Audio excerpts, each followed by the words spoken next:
Good morning, Don. All right, here it is. Your 636 SA. Sitting on my 48 flathead.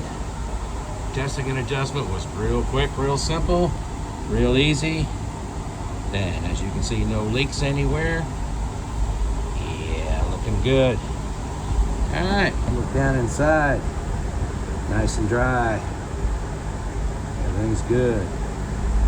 All right, let's go ahead and fire it up.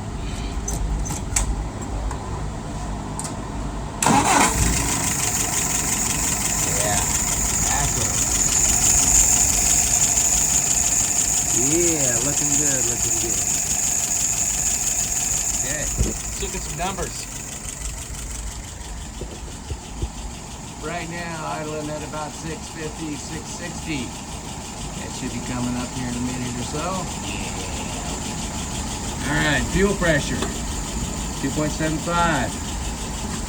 Vacuum is 23, looking really good. And there's my dwell at 42. It's pulling through a few times.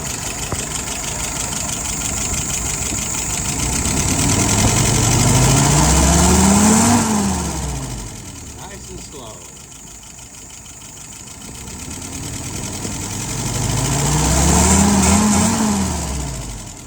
Yes, sir.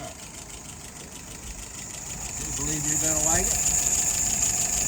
Yeah, good acceleration. All right. So there you are, my friend. I hope you like it.